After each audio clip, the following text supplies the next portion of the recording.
principales características sociales, políticas, económicas y educativas que se presentaron en el periodo 1853-1880. En 1854 se promulga el Plan de Ayutla para acabar con la dictadura de Santa Anna, convocar a un congreso y organizar al país como república representativa y federal. Al caer Santa Anna, Juan Álvarez asume el cargo, nombra a Benito Pablo Juárez García como ministro de Justicia e Instrucción Pública. El triunfo de la Revolución de Ayutla exigía la creación de una asamblea constituyente en el marco de una constitución federal, y en 1857, durante la presidencia de Ignacio Comonfort, se promulgó la Constitución. Ignacio Comonfort desconoce la Constitución de 1857, por lo que se da un golpe de Estado. Este acto de Ignacio desencadenó la Guerra de Reforma, también conocida como la Guerra de los 3 años. Fue un conflicto armado entre liberales y conservadores, que demandaba la derogación de la Constitución y cuestionaba la permanencia de Ignacio Comonfort en la presidencia. Benito Juárez, como presidente de la Suprema Corte de Justicia, defendió la Constitución y fue encarcelado. Las reformas más discutidas eran la que prohibía la adquisición de propiedades a las corporaciones eclesiásticas, la exclusión de los eclesiásticos en puestos públicos, la abolición de los fueros eclesiásticos y militares, la enseñanza laica y la libertad de cultos. El Partido Liberal gana la Guerra de Reforma, se aprueba la Constitución y es jurada el 5 de febrero de 1857. Estableció las garantías individuales a los ciudadanos mexicanos, la libertad de expresión, la libertad de asamblea, la libertad de portar armas. Reafirmó la abolición de la esclavitud, eliminó la prisión por deudas civiles y las formas de castigo por tormento, incluyendo la pena de muerte. Prohibió los títulos de nobleza, honores hereditarios y monopolios. Ignacio Comonfort devolvió la libertad a Benito Juárez, y este asumió la presidencia por primera vez en Guanajuato el 19 de enero de 1858. Al triunfo de la República, Benito Juárez dijo en un célebre discurso: entre los individuos como entre las naciones, el respeto al derecho ajeno es la paz. Al entrar Benito Juárez al poder, surgen avances significativos. Comienza una etapa de progreso en el país. Se restaura el gobierno, se vuelve una república federal, se reduce el ejército y se organiza una reforma educativa. Se crearon 2 despachos nuevos, el de Instrucción Pública y el de Fomento, estando a la cabeza respectivamente Francisco Mejía y el ingeniero Las Barkestein. Juárez planeaba educar e industrializar al país. También pretendía la educación pública con carácter gratuito y laico, con la construcción de escuelas a las que podían asistir personas de bajos recursos, y se fomentó la instrucción de mujeres. Benito Juárez expidió las leyes de reforma entre 1855 y 1863. En 1855 se llevó a cabo una de las reformas más importantes para el país, al suprimir los privilegios del clero y del ejército, y declarar a todos los ciudadanos iguales ante la ley. Estas leyes consistían en la nacionalización de bienes eclesiásticos, la separación de Iglesia y Estado, así como la supresión de comunidades religiosas y la prohibición del establecimiento de nuevos conventos. La ley de Lerdo, Ayutla e Iglesias fueron un proceso para acabar con el fuero y privilegios de la época colonial. Mediante la expedición de estas leyes y decretos se logró en México la separación de Iglesia y Estado. Se llevó a cabo un plan de alfabetización nacional. Se unificaron los estudios preparatorios para todas las carreras y las especializaciones se concentraron en áreas. La sede elegida para la Escuela Nacional Preparatoria fue el antiguo Colegio de San Ildefonso. A partir de la Ley Orgánica de Instrucción Pública, el 1 de febrero de 1868 fue inaugurada la Escuela Nacional Preparatoria. El primer director fue Gabino Barreda, quien organizó el plan de estudios con base a la filosofía positivista de Augusto Comte. La orden religiosa de los jesuitas fue expulsada al hacer que la educación fuera laica y gratuita. Al hacer este servicio gratuito, se contribuyó a que las clases sociales más bajas tuvieran por fin una educación. El carácter laico de la escuela ayudó para que se quitara la enseñanza religiosa de estas instituciones y que estos espacios se pudieran aprovechar para incluir otras materias que fueran en verdad útiles para la superación del pueblo mexicano.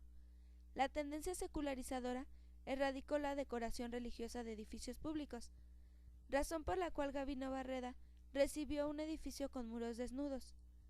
Para mitigar este vacío, el pintor Juan Cordero ofreció la realización del mural titulado Triunfos de la ciencia y el trabajo sobre la envidia y la ignorancia.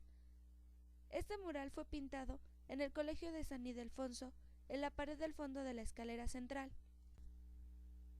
Se respetó la libertad de prensa. De esta manera se favoreció el surgimiento de muchos periódicos. El 25 de mayo de 1861, Benito Juárez ordena que se establezca el periódico oficial. También fundó la revista cultural El Renacimiento e implementó nuevas leyes. Ley de matrimonio civil, en la que se estableció que el matrimonio religioso no tenía validez oficial, a su vez que el matrimonio era un contrato civil con el Estado, eliminando así la intervención de sacerdotes y el cobro por parte de las iglesias. Para demostrar que Benito Juárez era un hombre de familia, contrae matrimonio el 31 de julio con Margarita Maza, fundando una de las familias más sólidas entre los mandatarios de la nación. Ley Orgánica de Registro Civil.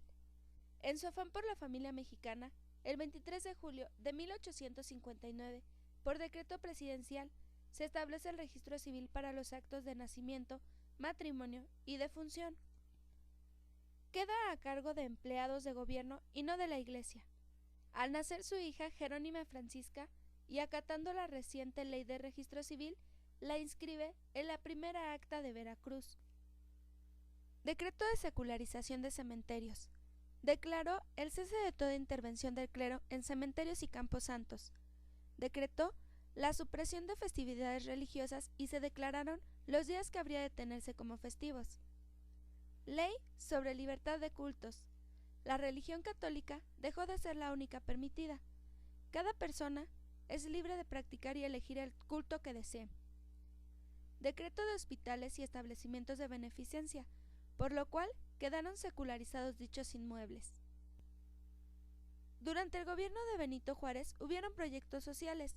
Uno de ellos fue la formación de la pequeña propiedad a partir del fraccionamiento de latifundios por medio del deslinde y venta de terrenos. La población se mantenía gracias a los frutos de la tierra. Los campesinos, en su mayoría, eran indios. Otra parte de la población vivían como peones en las haciendas y algunos como arpaceros de las iglesias, y muy pocos eran rancheros. El gobierno se proponía dotar a cada campesino de un rancho de pequeñas dimensiones para que trabajara la tierra y criara al ganado. También pretendía fomentar la agricultura, introduciendo nuevos cultivos, además de incorporar a la producción zonas del país aún no explotadas e incorporar el uso de máquinas para facilitar el trabajo. Uno de los grandes obstáculos para el desarrollo económico de México fue la ausencia de buenas vías de comunicación. Por ello, la construcción de ferrocarriles recibió un gran impulso de los gobiernos. Los ferrocarriles fueron un estímulo para la economía, pues el transporte de mercancía se abarataba.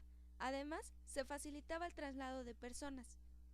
Benito Juárez deseaba terminar la línea férrea de Veracruz a la Ciudad de México antes de concluir su mandato, con sus respectivos puentes, túneles y desvío de aguas, así que llamó a Antonio Escandón, que era el hombre más rico de México, para pedirle apoyo en el desarrollo del país. También se aumentaron y mejoraron algunos caminos carreteros. Benito Juárez suspende los pagos de la deuda externa por la crisis económica en la que se encuentra el país. Logra llegar a un acuerdo con países europeos, pero no con los franceses, que deciden atacar. La invasión francesa fue un intento de Napoleón III de revivir el imperio francés, así como de prevenir el crecimiento de los Estados Unidos a través de alguna anexión de territorio mexicano. El ejército mexicano, al mando de Ignacio Zaragoza, a fin de expulsar las tropas francesas del puerto de Veracruz, se levanta en armas, obteniendo la victoria frente a los franceses el 5 de mayo de 1862. La caída del imperio de Fernando Maximiliano de Habsburgo es atribuida principalmente a la retirada de las tropas francesas. Benito Juárez mandó a uno de los miembros de su Ministerio de Relaciones Exteriores a negociar con los estadounidenses un trato en el que el gobierno liberal pediría prestado $25 millones. La garantía del pago se hizo con la promesa de los bienes que se confiscarían de la Iglesia y demás bienes de organizaciones que no pagaban impuestos.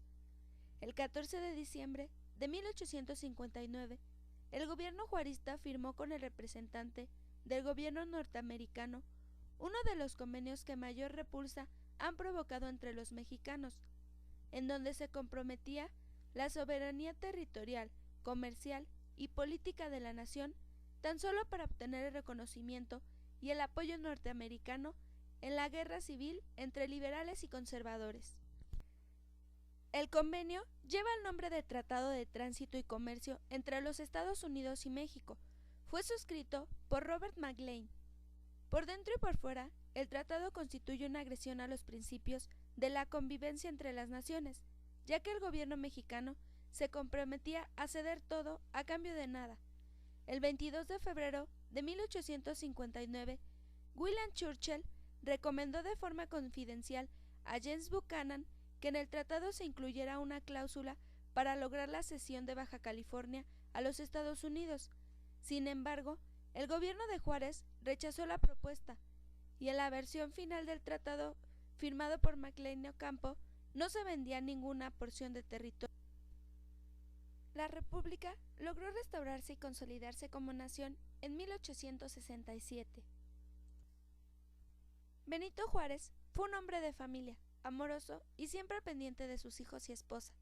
Ante la distancia, el único recurso para sentirse cerca eran las cartas que se enviaban constantemente. En ellas se percibe el amor que se prodigaban mutuamente. A través de cartas se aseguraba del bienestar de su familia, además de recordarle a Margarita lo mucho que le amaba.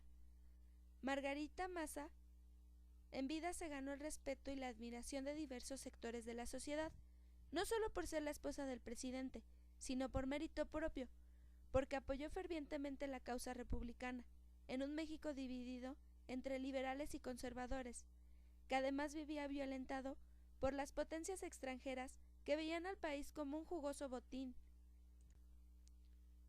Margarita apoyó en los momentos cruciales de su carrera a Benito Juárez, tanto anímica como económicamente, además que fue ella quien se hizo cargo del sustento y la educación de los hijos. Se vio envuelta en la política, en las batallas que libró su marido y en las que enfrentó en la defensa de su familia. Al triunfo de la República, la familia Juárez Maza se estableció en la Ciudad de México, en el ala norte del Palacio Nacional, espacio que se acondicionó como vivienda para el presidente de la República y su familia. En los últimos días de diciembre, la prensa comunicaba que la apreciable esposa del señor Juárez se hallaba gravemente enferma de un mal estomacal que ponía en riesgo su vida. Los médicos le dijeron a Benito Juárez que la enfermedad de Margarita era progresiva y mortal. Al parecer, era cáncer. Y la tarde del lunes 2 de enero de 1871, Margarita murió. Recibió los santos óleos del cura del templo de San Cosme. Toda la familia se reunió ese día. Benito Juárez lloró y gritó de dolor. No quiso enviar esquelas, pidió a sus amigos que no lo hicieran y que manejaran el fallecimiento con discreción. Pero eso no se podía hacer, ya que Margarita era una mujer muy querida y los periódicos publicaron la noticia. El país entró en luto. Cientos de personas se dieron cita para acompañar el cuerpo rumbo al sepelio en el cementerio de San Fernando, cientos de coches y cientos de personas a pie. Juárez instruyó para que no se le acercaran políticos, exclusivamente amigos y familiares cercanos. Venían tiempos electorales y Juárez no deseaba que se mezclase tal acontecimiento con la política. Benito Juárez se mantuvo en la presidencia hasta 1872, año en que murió.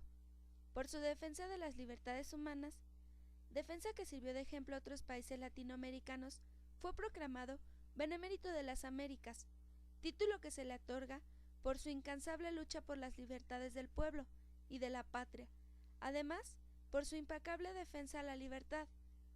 En 1871 lo sustituyó Sebastián Lerdo de Tejada, que al igual que Juárez lucha por la educación. Durante el corto periodo de su gobierno, consolidó las reformas establecidas por Juárez y logró un estado de tranquilidad política y paz social. Terminado este periodo, quiso reelegir. Ante esta situación, se proclamó el Plan de Tuxtepec en 1876, que desconocía a Lerdo de Tejada, y Porfirio Díaz se alzó en armas con el lema "no reelección" y convocó a elecciones, resultando ganador.